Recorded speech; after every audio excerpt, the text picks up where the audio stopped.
also love the ethos of the way you do it. So we didn't like go and script anything. We're just like, okay, get the general flow. Let's just go figure it out. Yeah, exactly. And we're already recording. Like when you go to the doctor's and he gives you a shot and he's like, it's done. We're done. It's over. We're done. Perfect. It's over. Okay, so tell me about MindShift Agency. How did it start? So really, we started in 1998 in Silicon Valley as sites to behold. Yes. So my best friend and I started the company because there was such a high demand for web development in Silicon Valley during the 90s. And we were already working for a big corporation, and people just kept coming to us, like out of the blue, calling us, emailing us and so we're just like, okay, let's do it. So that's what we did. We started with websites and built every type of website you can imagine, and then slowly started integrating marketing. And then in 2016, we brought on a partner, my cousin, and we then created the MindShift Agency. So at that point, the website development stuff continued, and we added in more marketing and revenue generating work. And all of our domain type work was put off into sites to behold. So we left it like that. And then Abe joined in 2018 about, and then we expanded even more to more business consulting. And then it has slowly morphed into basically just being RevOps, revenue, operations, and such. So that's how it started. Wow. You are like one of the OGs of SF Boom. Oh, she has stories like .com party stories and big event stories, and really good stuff. .com parties. Wow. Or tell her about like the big group, the band that was like in a private. What was it? Oh yeah. We had for Ask Jeeves. I was in part of their. I did a consulting gig for them through the company I was with. Not a consulting. I don't know what you would call it, but anyways, we worked with them through Bay Networks, who I was working with at the time. And they hosted this big party. They reserved this really nice theater there in San Francisco, and they hired. Oh my gosh! Now my mind's blanking. Elton John. No. You'll know the video. All the women had their jet black hair and jet black outfits, and they move very like, and they're all wearing dresses and. Anyway, Don't think of it. Yes. Everyone knows it once they see it. Anyways, they hired him and he came, so it was an awesome intimate thing. And then another event was with the Cranberries, and there were all sorts of different crazy parties. Yes, and supposedly like Fridays where you're supposed to be working and people are rock climbing on a wall or doing shots or whatever. So very different. Shots or climbing, wellness, and chaos, I guess. Whatever. Shots. Yeah. Shots always end up in chaos for me. I don't do shots anymore. Yeah. I don't do shots. It for them too. So yeah. So I don't fun. That's really cool. And I think I know who you're talking about. I think he was a one-hit wonder, which is probably why you can't remember his name. Or well, maybe he wasn't. Oh my God, if you're watching, my bad. But I totally know the music. Now it's gonna bug me. I don't know. Yeah. Okay, so wow, that's a long time to be in marketing. And so Abe, how are you contributing? Are you like, I know you do a lot of leadership and you do a lot of the revenue by design stuff, which I love that name. That sounds amazing. I mean, like build with your, let's say, nutrients in mind at the forefront. Yeah. Mm-hmm. Yeah. So my background is really in entrepreneurship, and I have a degree in electrical engineering, but mostly my teenage years and even while I was getting my degree and afterward, I've always been doing different businesses. And so even though I was a flight test engineer, my brother had started a business in 2003 called Social Smoke, which is still in business. So it's amazing. It's 21 years old now. And that business morphed and grew into in such a way that I ended up leaving my engineering job and joining with him. And I was there for full time till 2015 and then left. took an exit, sold some of my shares back to my family, and was living honestly on profit share. And it's amazing. And I could work with different entrepreneurs and different organizations. And I really love helping people transform and grow and realize their dreams and go through the turbulent cycles that's required in that kind of environment, from going from chaos to transformation, or from a 0 to 1 state. And I really love, because like my skills and Janie's skills mesh really well together, and it's really fun to work with together. Mm-hmm. That's nice. So you're a good team. Yeah. That's Yeah, important. We have fun. Yeah, we work together, live together, travel together. So yeah, 24/7. I feel I live with and work with my husband, and a lot of people are like, "Oh, you spend too much time together." I'm like, I enjoy him. Like maybe a lot of people don't have that, but I feel like, it's my best friend. Like you guys were a good team. Yeah. And how can it be wrong if it feels so right? Yeah. I agree totally. You know? Definitely think it's good Yeah. for some people. And Yeah. we're lucky with that. So, oh yeah, I wanted to touch on what you said about just entrepreneurship, because we were, Israel and I were discussing, it's such a roller coaster. So it's really nice when you have people that have been there and done that and just can offer some guidance. Because I think overall, especially in startups, it's kind of like, have you seen that meme where it's like the life of an entrepreneur CEO, that it's like one day he's like, yeah, this is awesome, and then he's like, oh, life sucks, I don't know what I'm doing. And it's just Yeah. I think it's important to have guidance and have people that, because it feels very lonely also, entrepreneurship sometimes. It can. And the revenue by design piece, we can kind of address that here and just share that there is this concept almost that I have to do it all as an entrepreneur. I have to figure it all out. It's all on me. Mhm. And to a degree, but what we really, really practice and what we really preach is stay in your lane. Know what your lane is. Stay in your lane and commit yourself to being the best version of you possible, knowing that you can only bring a piece to the equation. Some entrepreneurs can do a lot in the revenue generating world and they're successful. A lot of other ones really do need team and support staff to support them. So our revenue by design model is, or one of the elements of it is bringing in the knowing the characteristics of the person. If we're talking to an entrepreneur or a small team or a larger team, knowing each person, knowing the uniqueness of each other and how the dynamic plays between each other, and knowing that together you can actually achieve a goal than this just forced method of doing and shoving and pushing, basically pushing sand uphill with the wind blowing on you all the time. And it's fucking miserable. Yeah. Yeah. Yep. And what's really cool with it is that so you're taking the pieces of a company and you're looking at it from a stats point of view, or the logic, the logistics, all of that. You're looking at, oh, well, marketing needs to do this and operations needs to do this and et cetera, et cetera. Sales needs to do that. These are all the numbers we need to hit. But if you don't look at the team, the foundation of it, the culture, if you don't look at the individual that's contributing and how they interact with their teammates or their managers, you're missing a big piece. And so the by design piece brings in those elements. So like you said at the beginning, we're looking at the nutrients, what makes this person tick, how they're going to function generally in a team, but then how are they going to function specifically in this team? So then you can take that and go, oh, now you can hit these numbers in sales. Those others weren't realistic for your team, but this is realistic. Or this is how you're really built to market this company, market it this way with these ingredients. And instead of forcing things all the time, you're going with the flow and with the natural energy. So it's supportive. I'm seeing it. I'm seeing it now. The balance, the blend of what you both bring.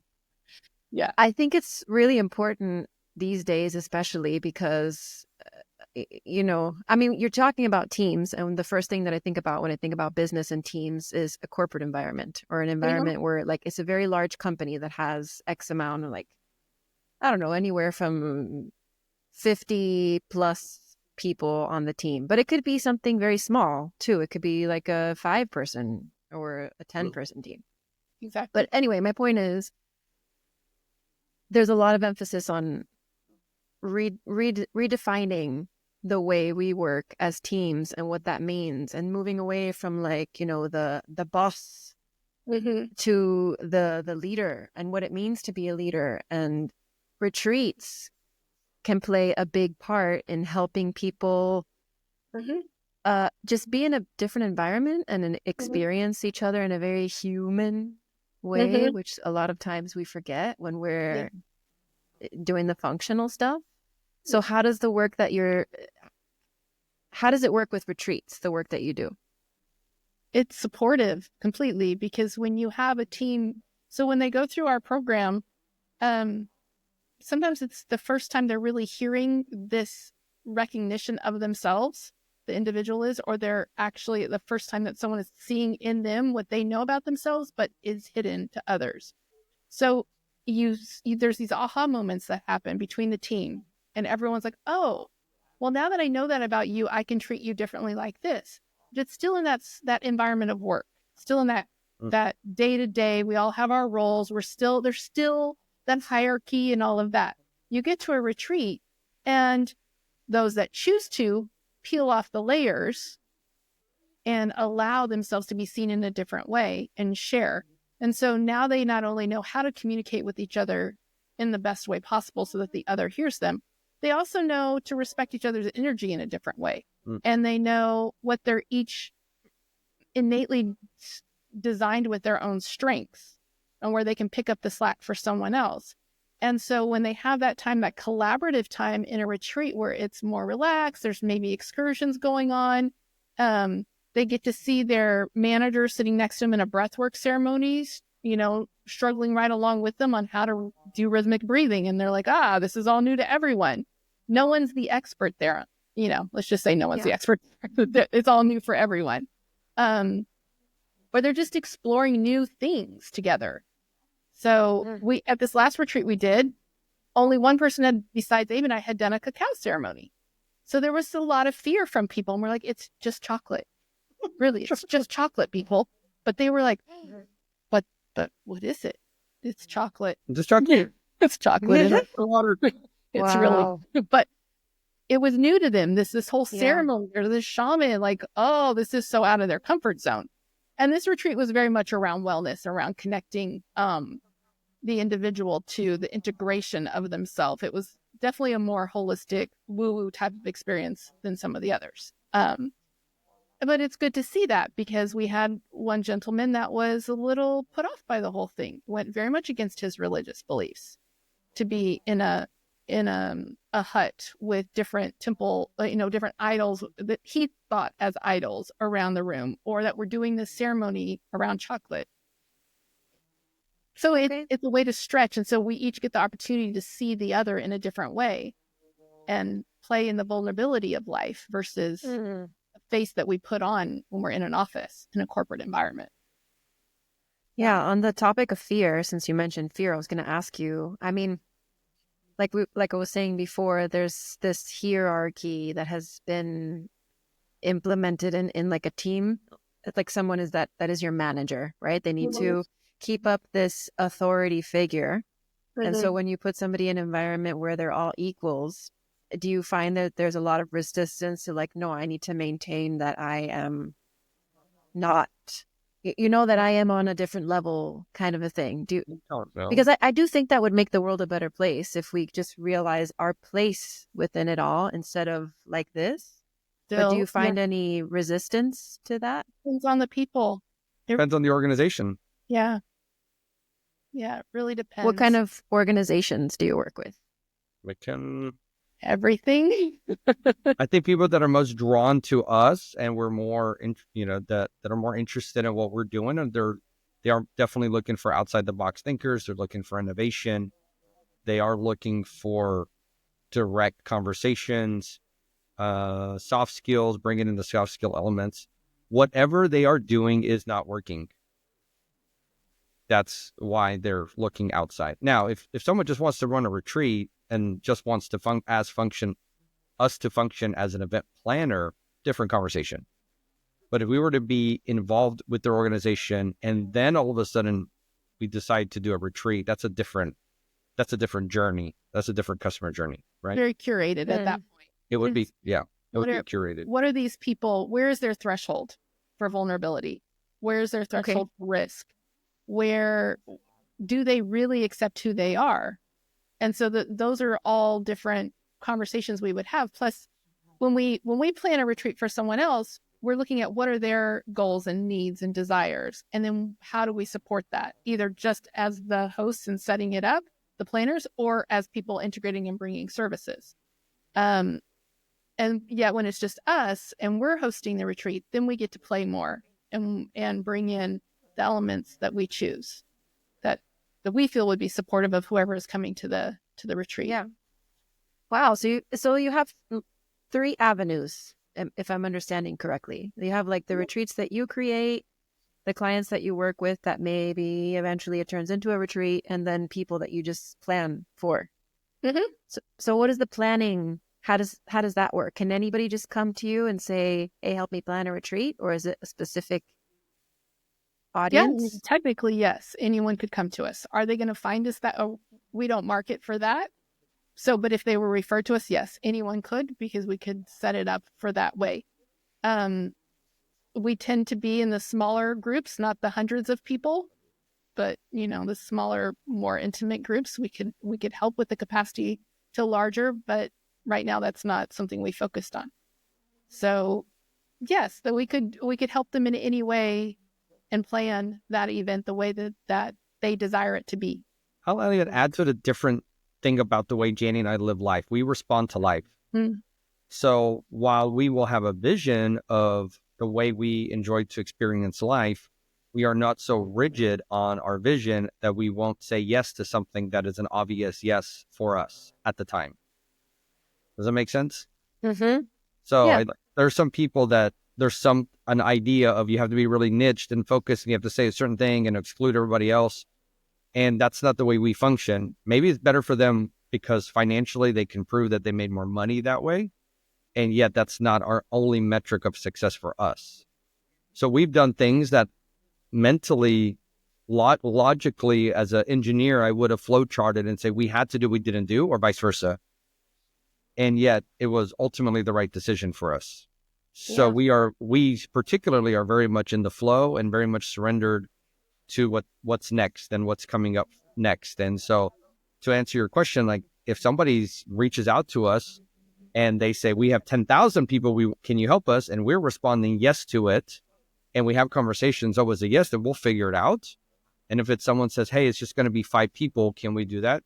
And I still respond to it, yes. And could be it's going to be 5 people. And we're like, nah, I don't know. It's not going to, something is not clicking here. It's not going to work out. Or, I don't know exactly what it is. Or I could tell you it's energetically, we have a misalignment on what's important for us. And it's not going to be a good thing for us. I have no problem saying no to clients I know that are wrong for us. Just what it is. Yeah. That can be hard sometimes, but also necessary, because in the end, you're just putting each other in a position where you really shouldn't be. Yes. Yeah, it's actually harder the other way around, long term, for sure. Yeah. Anything with force, I run fast from. Yeah. I don't like that either. I don't know anybody that likes to. Actually, I have a very averse, like, oh, no, to the forcing thing. Yeah. But I resonate with that school of thought, or just being able to dance with life as it comes, because you never know, something that you've never done before, you may try it and then it ends up being your favorite thing, and you would have never known if you would have just kept in that box. Exactly. Yeah. So you have a connection with these hotels that allows you to kind of create these retreats in different places.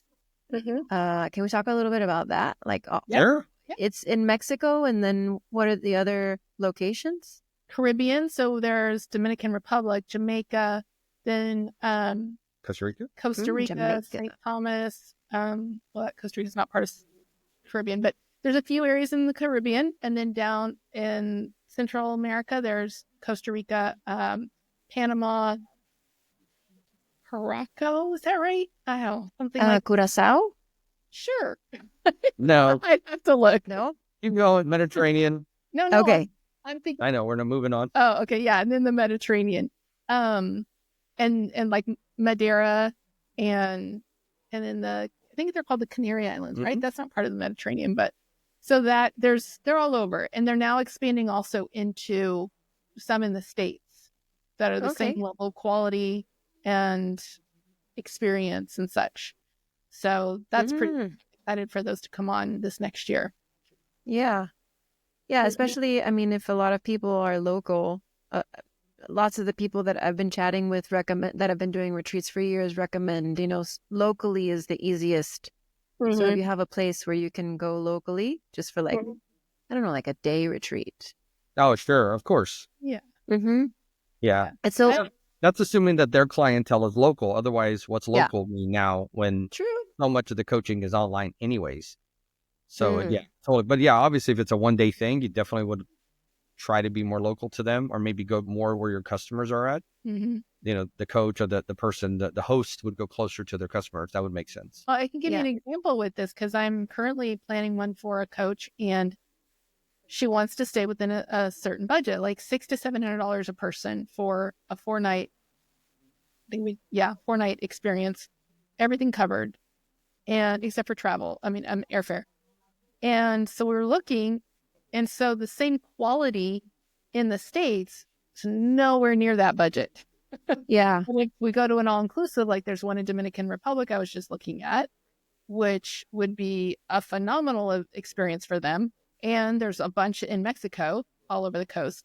So she's like, well, most of her people are all over the United States. They're all but one of them would have to fly to the area that she was looking at for the States to have a retreat. They're all going to have to fly anyway. She's like, well, let's take them out of the country to somewhere fun, something Yeah. new and different it's even cheaper for her than to do the one in the States. But she's doing a 4-night, 5-day event definitely for a 1 day or 2 day wouldn't be worth it.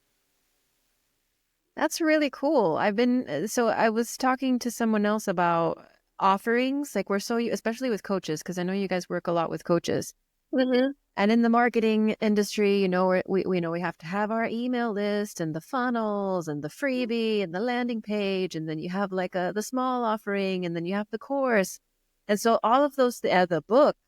So all of those pieces are kind of She knows. and then, but this bigger, I would say bigger is the retreat, where a lot of people are, I mean, I think more people are starting to do it, but a lot of people are still missing how you can bring your community together offline. Because I mean, we're Zooming all the time, and we make these deep connections virtually.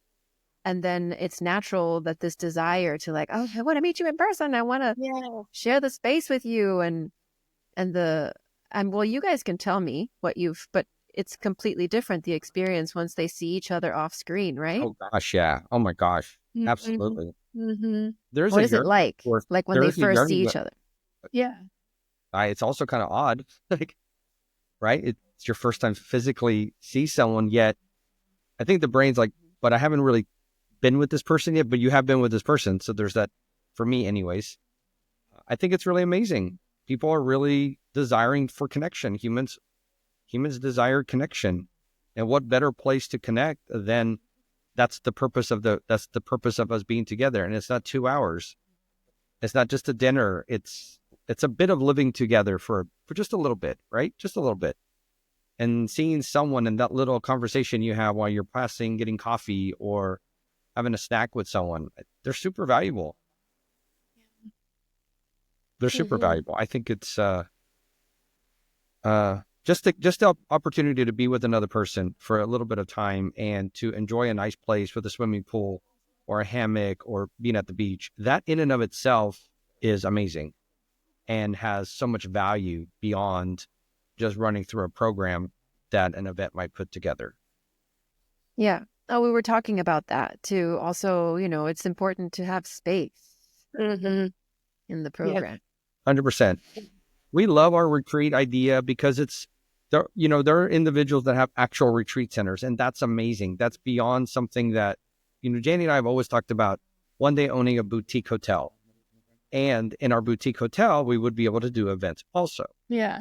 So in a sense, we, almost got put in front of us the opportunity to have our own version of a boutique hotel and be able to do events without having to worry about the ownership of the building. Yeah. Or creating, hiring the staff for our things. So we really do love the opportunity to create these events at these locations and not have to worry about the experience, because that's so 5-star and perfect, and really just do the event part and have fun with that aspect of it. Yeah. That's a win-win. I think so. We love it. Because there was no stress on this last event we went to. It was no stress on the host. There, all the food's easy, taken care of. They could pick whichever restaurant they wanted to go to, or we would get together and plan, get together for certain ones that were scheduled. It was just no worry about, is the caterer going to show up? Is this going to arrive on time? Is this like, we have to make sure that this town where we rent this beautiful Airbnb, that the right caterers are there, or that there's so many elements and logistics to that can go wrong. Whereas this is just, it's all taken care of. It's so easy. Yeah. And yeah, it was fun. It was great. And I also really like that. I mean, before when we were talking, I asked you, well, how do you, it must be very mainstream. And you told me, well, actually it's not, because you may be in a hotel setting, but then you can leave the property and you can go and have a cacao ceremony with a shaman in the middle of wherever you were. And so it's kind of like also the best of both worlds, where you can have your creature comforts and you can go out and experience more nature, rugged types of experience. It's like interweaved into it all.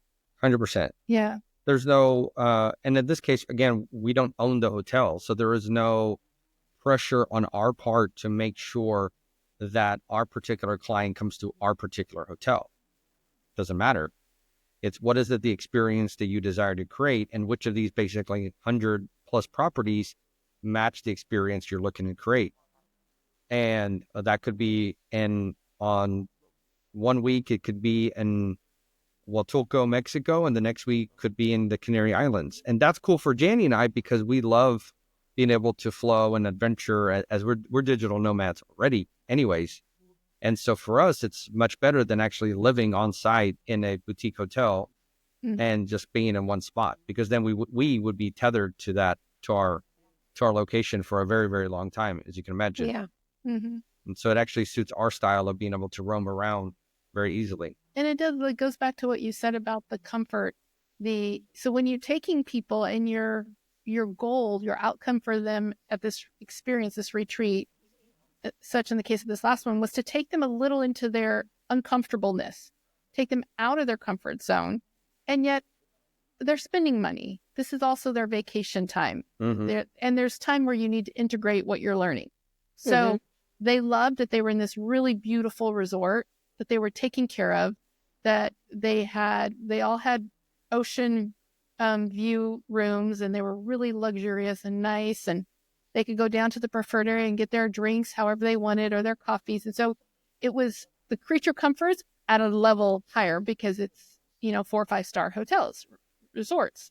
And then we curated the experience, excursions, to be those risk-taking experiences for all of them. So we went to a sweat lodge and we did a temazcal ceremony. We went and did swimming in the cenotes. We did the breath work in the cacao, which was amazing. And then we did one fun thing where we rented a big catamaran and did a sunset cruise, and people played in the water, and we had yummy food on the cruise and on the sailboat. So yeah. That sounds amazing. And we also did stuff at the hotel. Yeah. So we were able to find our locations and have our own little meetings and our little workshops also. Yeah. So we did singing bowls.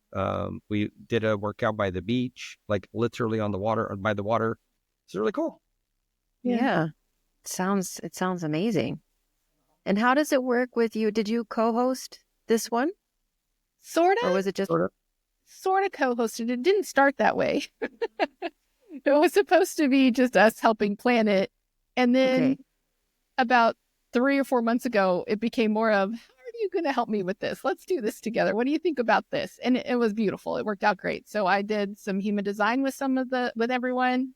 And we basically supported all of the different things that happened during the week and the logistics, and gave a lot of input into the different excursions. And so, yeah. I just started looking into human design, and it's really fascinating. It's kind of like I would say, and I don't want to butcher it, but another version of astrology that's a little more easier to digest, but kind of like Sort of, but not astrology, like a really, natal but chart. sort of.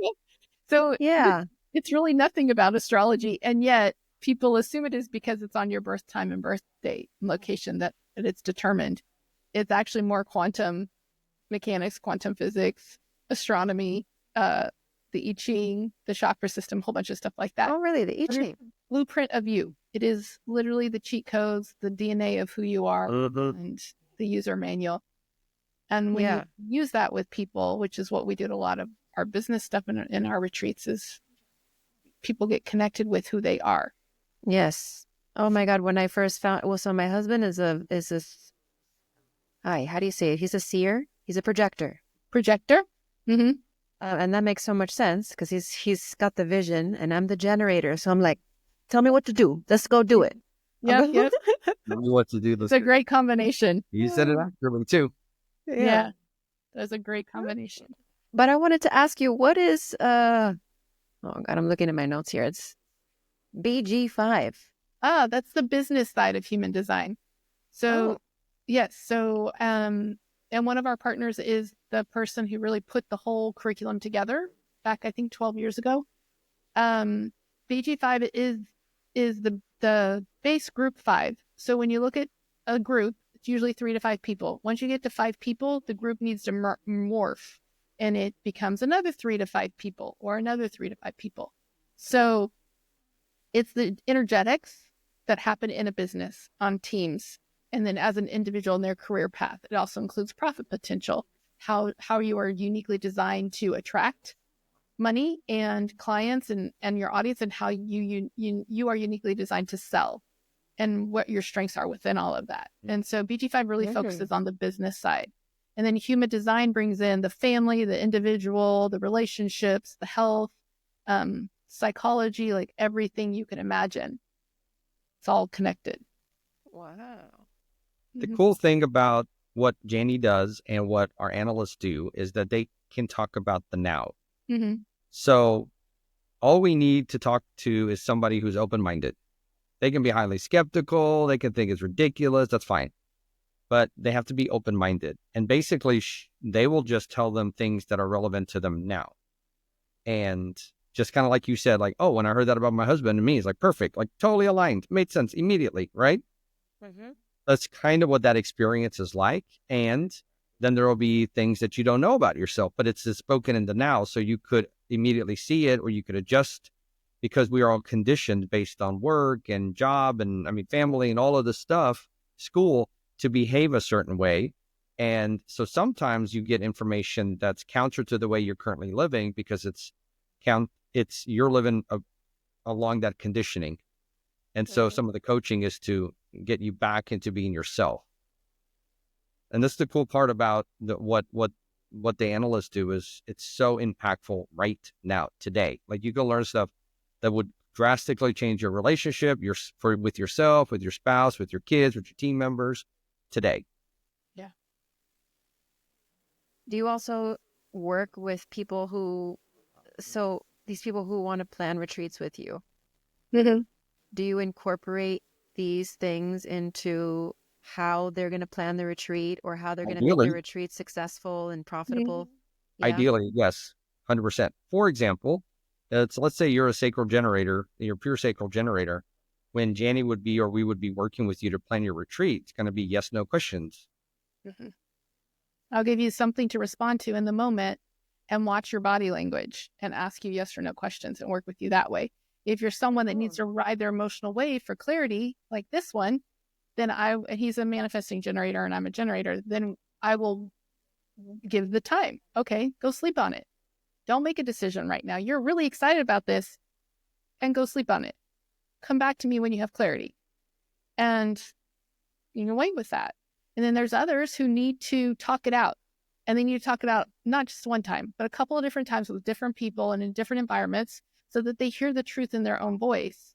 And I'll hear it through them when it becomes clear. Because it's like, oh, now they're really aligned to this direction.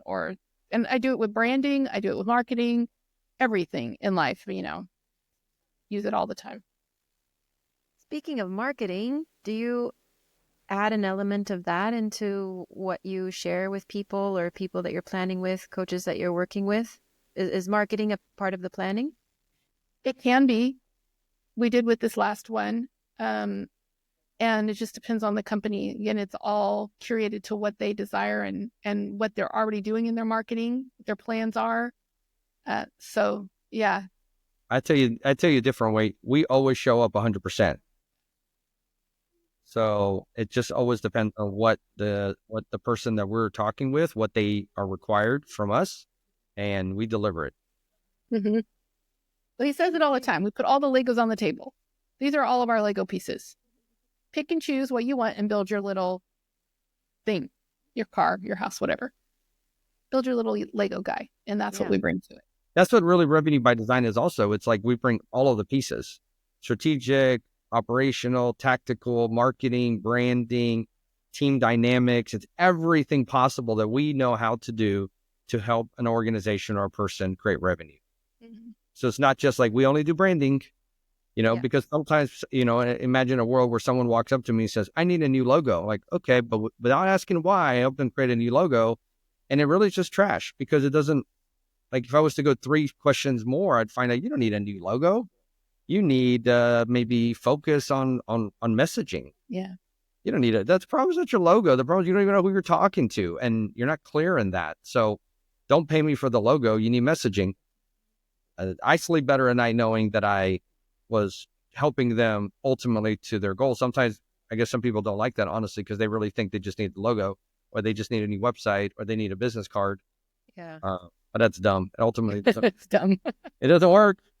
It doesn't work, and I want to win, so I want to work with people that I want to win. And one of the things we're working on right now is working with professional athletes, and that's one of the reasons I love it, because they want to win.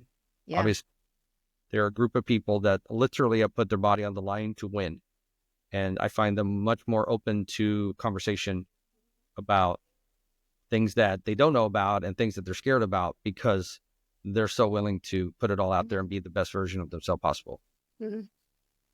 Yeah, you guys have definitely, you have to accumulate a bunch of experience in a lot of different areas to be able to put all of those pieces on the table and say, okay, build what you need. But I love what you said about, sometimes people come to you saying, this is my problem, help me with it.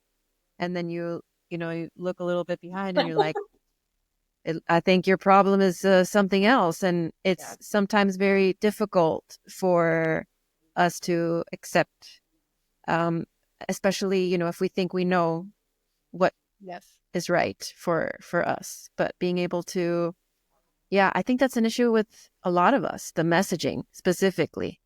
Mm-hmm. I can't remember who we were listening to on a podcast. Some entrepreneur on X. There's like a million of them now. Tech bros. One of the tech bros, he was saying how people focus so much on the color and the fonts, and in the time that it's taking for you to come up with all that stuff, like maybe it takes you a week, someone's already built 5 businesses. Right. Like, and not even cared about the logo. And how many businesses are out there that I've seen the websites look really sad? I'm like, oh my God, this website is so bad. And then you go to the shopping cart and you check out. Yeah, it doesn't matter. Because it just depends. Like, depends on what you're buying from them and what you're doing. Yeah. I just heard a story about a company that had to dumb down their website and make it more ugly because it was so nice that people were perceiving that the value of the items in the shopping cart was more expensive than somebody else's website. even though numerically, like you could see the number, the number was smaller, but it just didn't queue in because it's like, it has to be cheaper over here because their website's shitty. So if you're selling discount items, you may need to go to a website that doesn't look so amazing. Isn't that crazy? Yeah. It is. Yeah. But I mean, but the communication is everything. Your message is going to align with the person. Mm-hmm.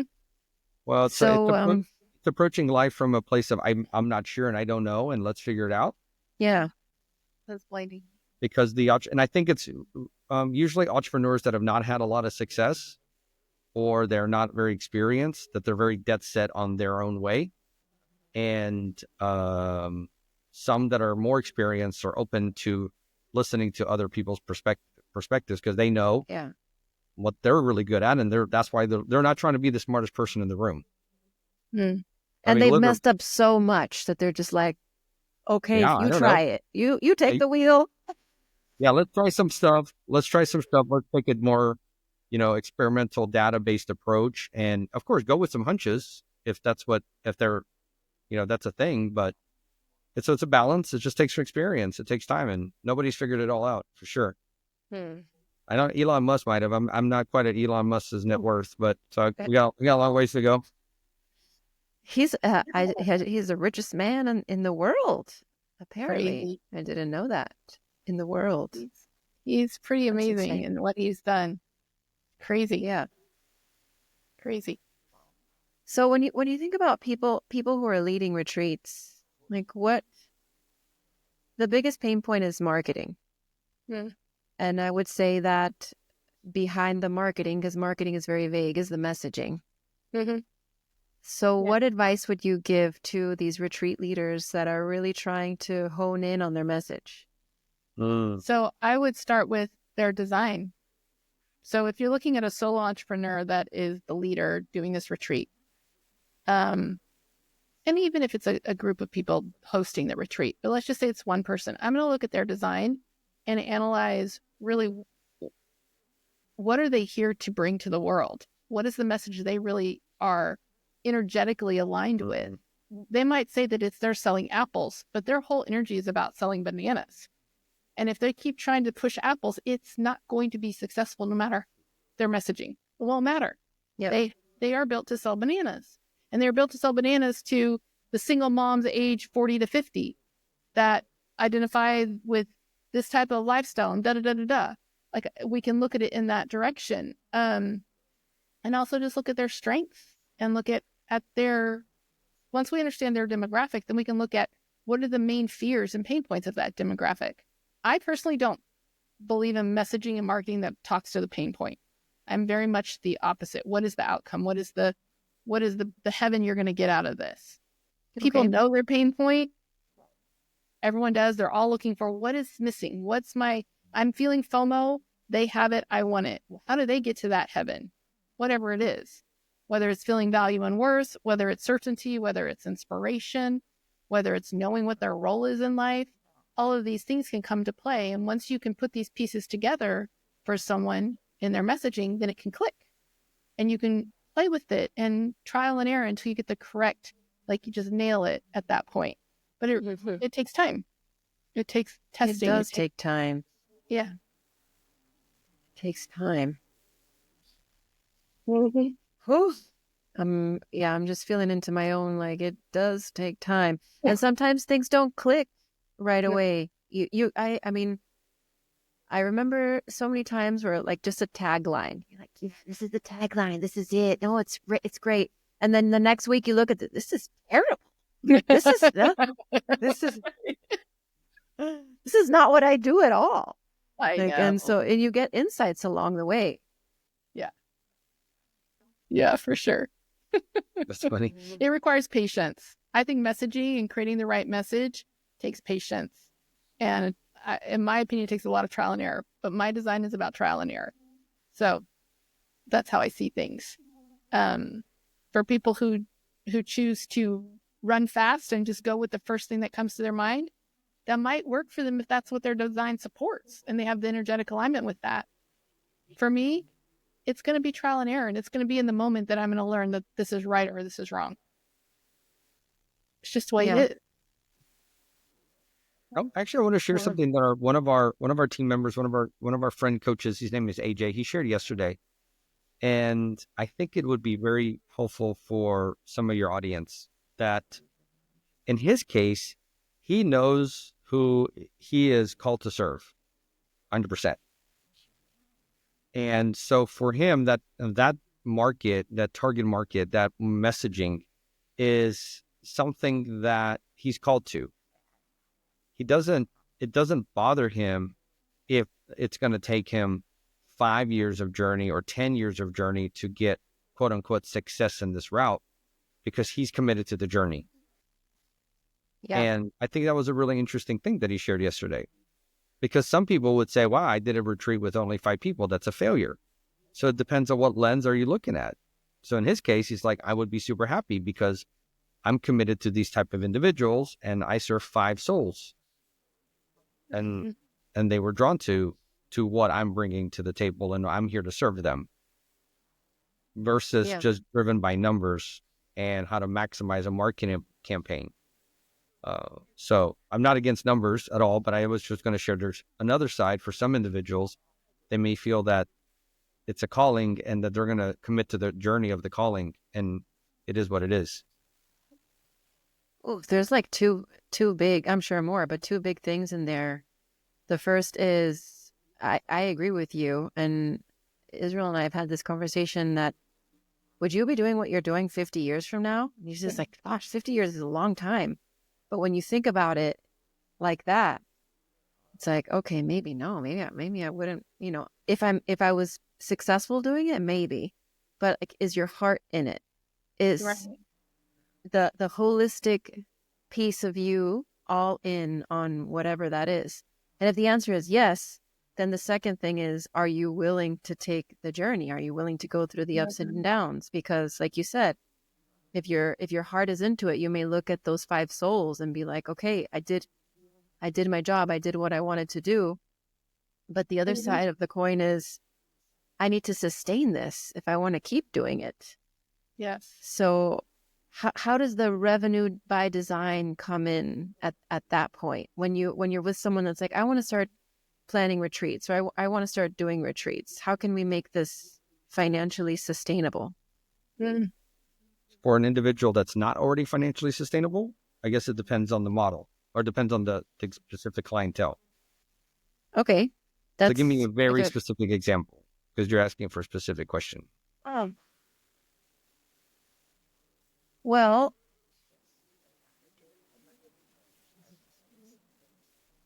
I guess let's say someone they're a coach. They have like, a decent following where they're making like part-time. They're making like part-time money, right? Okay, cool. And they want to add retreats to expand their offering and get into more like the luxury. And I'm totally making this up, so I don't know. Go for it. All right. So they want to start bringing retreats in as one of their offerings. So if you were working with that person, how would it go so that they can add retreats in a way that they're now covering themselves in a sustainable way? Sure. So first of all, okay, good, you got it. What did I just say? Please grab it. So first of all, retreats are not a cost center. Okay, so it's break even or profitable, so that's a good thing. So sometimes it's resetting the expectations of the entrepreneur. So you're going to spend a whole weekend with your clients, and let's say you don't actually make any money, but it doesn't actually cost you any money. That's fucking gold in and of itself. The level of building and the learning that you do, as I'll tell you, I think for unseasoned entrepreneurs, they're always looking to make return on investment immediately. And it's bullshit. It's just not possible.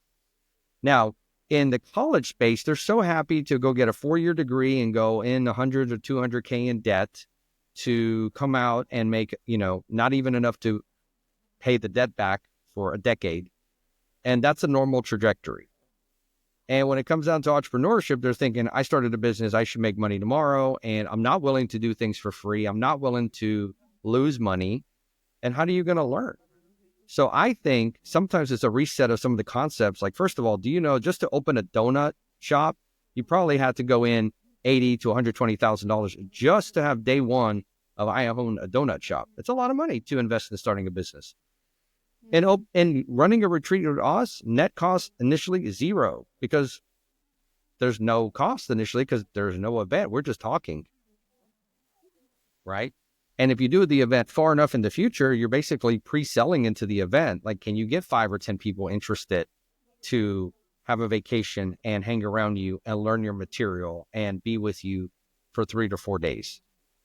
So I think that's the route I would share with them is let's like first understand where we're at in the business. How many retreats have you done? If you haven't done any retreats, pulling off one retreat at no cost, let's say break even, that's a win. Oh my gosh, that's a win. And then let alone learn something from that event and then come and do it again. But really what I'm actually speaking to is fear. And that's something that has to get overcome to ever expand and at least address it and step into the fears. And how can I step into the fears the smallest way possible and keep on growing and learning? So maybe I'm scared of heights. My first step is not to climb up a skyscraper. Maybe I need to go and try rock climbing at the gym and then keep on and stepping up, not going 1 to 0 or just not going altogether. Cause I think that's a big thing people do too. It's like, that's too scary. I'm out. What if I fail? Well, shit, man, what happens if you fail? Well, I'm going to lose $5,000. That's $5,000 of one class at one of these colleges nowadays. Like, seriously, for one semester. People pay that all the time and come out with no useful information and no experience. But you go do a retreat and lose $5,000, you will learn 55,000 things that you'll never do that again. And you'll get better and better. Right? That's just fact. And that's why people eventually pay us what they pay us when we work with them, because we're bringing in a lot of mistakes. Oh my God, a lot of like, no, that ain't gonna fucking work.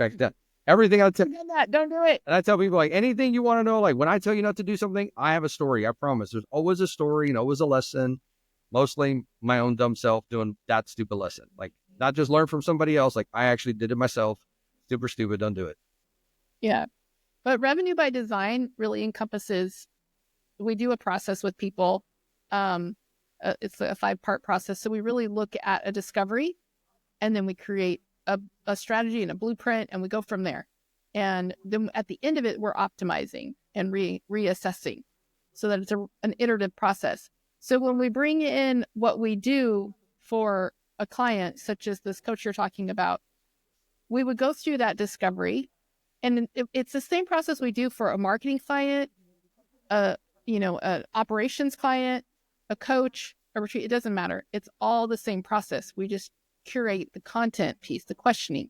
So we would go through discovery, really feel out what their outcomes are for this retreat and what their budget is, what they think their budget is, what they can sell, and do this, and then help them with their messaging and their marketing. We help them with their marketing, their operations, and their sales, all based on the foundation of what their design is, or their team's design, so that then can support them into that successful adventure and whatever success looks like for them. Okay. So, thinking about what you asked, Abe, you asked me to get specific on my question. So now I have a question back to you. Is there a certain level that people you work with need to be at in order for you to work with them? Or do you also work with people who are starting from zero, maybe, and they need help with all of it? I love working with people starting from zero. I think it goes back to, I'm just to respond to the opportunity. So if somebody feels called to work with me or called to have a conversation with me, then that gives me something to respond to. And, so there's that. There's not an entry point. Yeah, there's not an entry point. It's where are they psychologically? What's their mindset? How open are they for pivoting if that's required?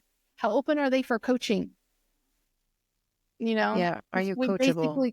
Yeah, they've got to be coachable, because everything we do, everything ends up being a mind shift. And that was one of the reasons we went with that name. MindShift Agency. Yeah. It all ends up being a mind shift because we look at things so differently. And so that's what happens. And so we work with, we love working with, we actually met at a kids entrepreneur event. We love working with kids who are building things from scratch, or elderly, or whoever, right. Or even those people who've done 20 different businesses and they're just trying to do it differently. You know what? I love working with people that are driven. I say this all the time, and I absolutely mean it. I don't care if the person comes to me and says, I want to be the best trash woman in the city. I'm like, great, let's fucking do it. Like, what would you do? How do we do it? What are you gonna do? How are you gonna track your results? I don't care what they're doing, really, honestly. It's like they're driven, their passion. That's exciting for me to be part of. And when they're able to have a direct conversation and cry and everything, that's great. And then be able to move forward and still go try something, that's awesome. Mm-hmm. To push back on me, because I'm a very strong personality, I don't agree with you. Why? Let's have a conversation. And that just comes also from, like she said, their psychographic, not even experience, but it can be, but their psychographic of, I'm willing to get in the ring here and figure it out. I love working with people like that. Mm-hmm. Yeah, me too. And I find it really refreshing that you're not building a big. You'll hear a lot of people say, "Oh yeah, I'm going to help you make 10K in one day, or we're going to get you to 100,000 in a month," or like these big numbers, and everybody's eyes go like this. And a lot of times I feel like that may be possible, as it's possible to win the lottery, like for a very small percentage, but for the majority of, at least what I've experienced and stories that I've read from other people, it takes time, and you have to spend it to make it, and you need grit. You need grit. It's not like anybody has the perfect plan and the perfect strategy, and it's just going to hand it over, and you're just going to, and you've got it. So I appreciate you being real about it, and not selling a dream that it's totally possible. Anything's possible. Right. Well, I think, thank you for saying that. And I think there are instances where you can take an idea or a person and scale it up that fast. Absolutely. And a lot of times I do think the fact that they're able to be that successful is that person coming in the door has so many pieces already figured out, or has done so many other things before. So then they can catch on to the wavelength of that coach, and it's in an area that's transformative or is able to scale quickly. Some areas, they're hard to scale because sometimes you're scaling around the person.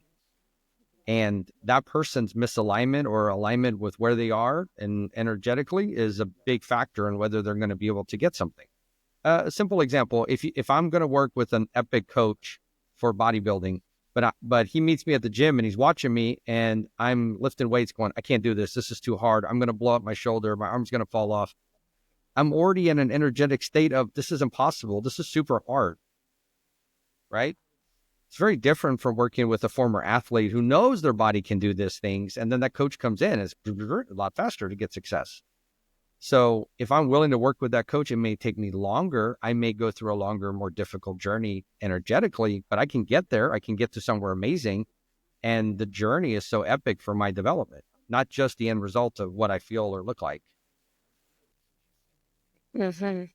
So we take a lot more deeper approach to business. I would say more spiritual, not religious, but spiritual. And if I may say, like Danny and I have been around Earth 400 or 500 times. Like we bring a seasoned approach to life and business, and we really desire to help people have joy and happiness and success and satisfaction in their lives. And it's usually not in the thing that they immediately walk up saying.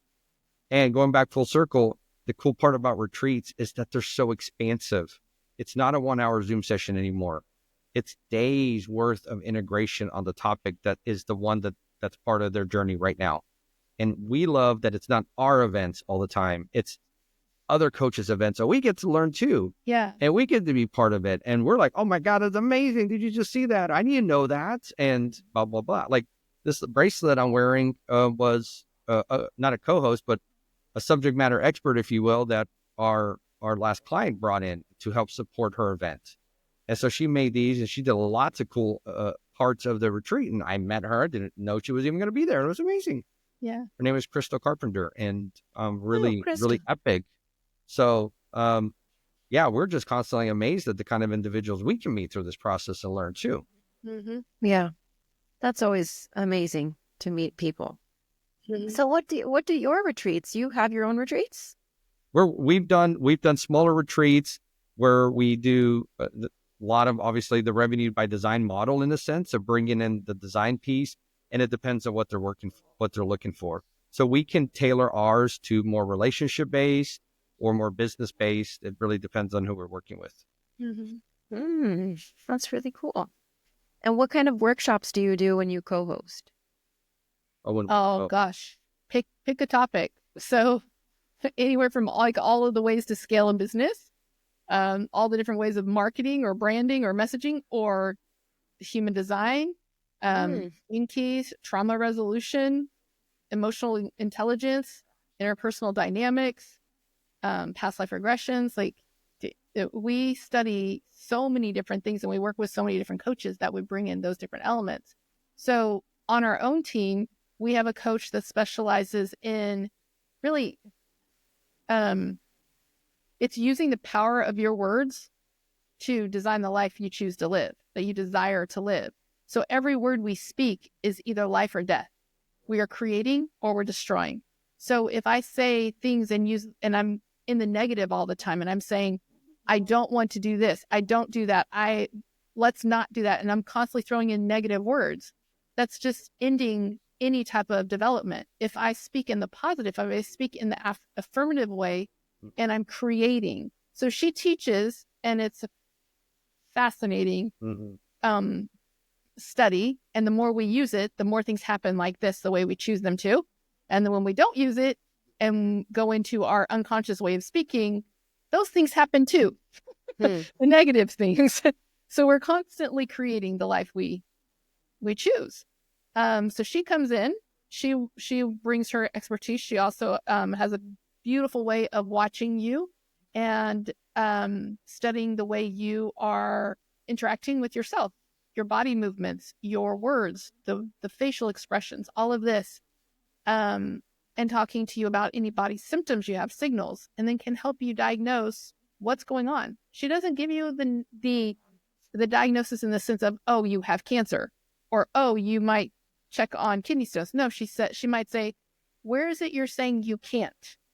Where are you saying that you will not forgive?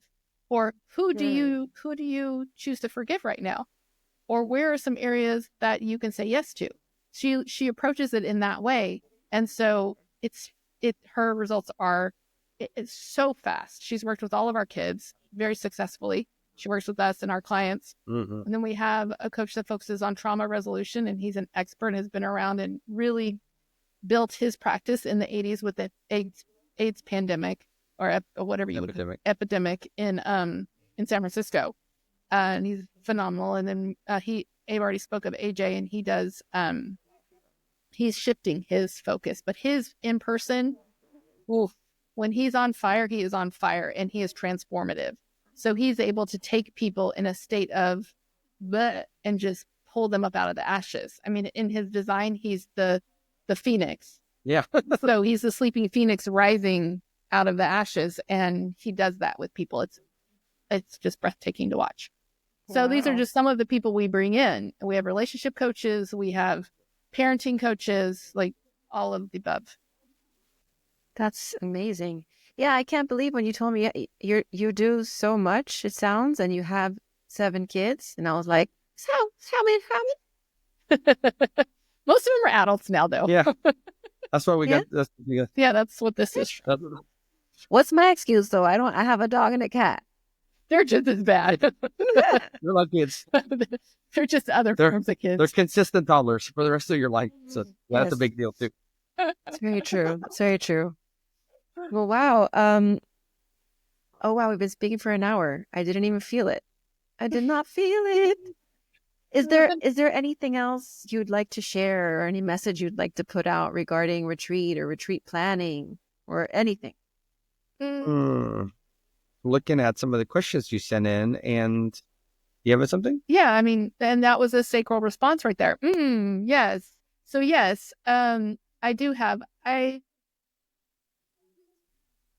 really just I seek other people to collaborate with to create these events, to create these retreats, and really bring our strengths in to support their strengths.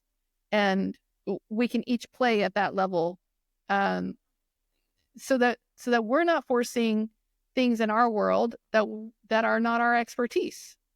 Instead, we're focusing on the things that we have the strong skill sets in, and they can focus on theirs. I'd love to really collaborate with people to do things like that. And just to walk away with knowing that if it's in our wheelhouse, or we have someone who's attached to our wheelhouse that can do it, we make it happen. And with the experience of the network we have, we're pretty lucky in that sense to be able to just, to say, yes, let's do that. Or no, you might be better served going over here, or no, go away. But that's probably pretty rare. Yeah. Yeah. Did you have anything? Just do it. Just do it. Well, I mean, have a conversation. It's not a big, massive, it doesn't have to be a big, massive project. It doesn't have to be all swallowed on the same day. And, that's a big thing. Just if you want to have a conversation, reach out to one of us or you or anybody else that you've interviewed and say, hey, I'm looking to do this. Is this possible? I think that's a big question. Just lead with the question. Hey, I'm wanting to do this. Do you think this is possible? Instead of having to think, you have to think of the whole plan first. Just go out with a question and be surprised. I've been super surprised at how much has changed by just asking a question. I actually learned this from AJ. He's amazing. Instead of me coming to you, for example, Crystal, with a pitch, he would have told me, like, ask her the question and see what she says. And like, what? That's weird. I never thought about that. And I've been adopting that over the last 18 months. It's amazing. Mm-hmm. Just come up with a question. I'm thinking I'd like to do a retreat like this. Is that even a thing? Can I do this? What would you suggest? And then have a conversation and never know where you go. Yeah. People love sharing their insight. They 100%. love to feel needed Mm-hmm. and valuable. Mm-hmm. So yeah. Usually I don't say anything at the end. I kind of just let you guys, but you've inspired me to say Retreat Builder really is about that collaboration, because no one person can do it all. And we don't have to. Look at how many amazing people, like Abe, you're amazing. Jannica, you're amazing. And so many people that I've met in this community are so amazing. And if we collaborated more and just found out ways to use each other's strengths and lean on each other, we could really do some big things, amazing things. So, yeah, sure. More fun, more flow. Yeah, more adventure. Exactly. This is so cool. Thank you. I'm so happy. I met you by just like you asking a question or you posting something. I did ask a question. Yeah. So I was like, oh, that's cool. Boom. So amazing. Yes. Super cool. Super wonderful to chat with you. Thank you for the opportunity. Thank you. We appreciate you. Bye.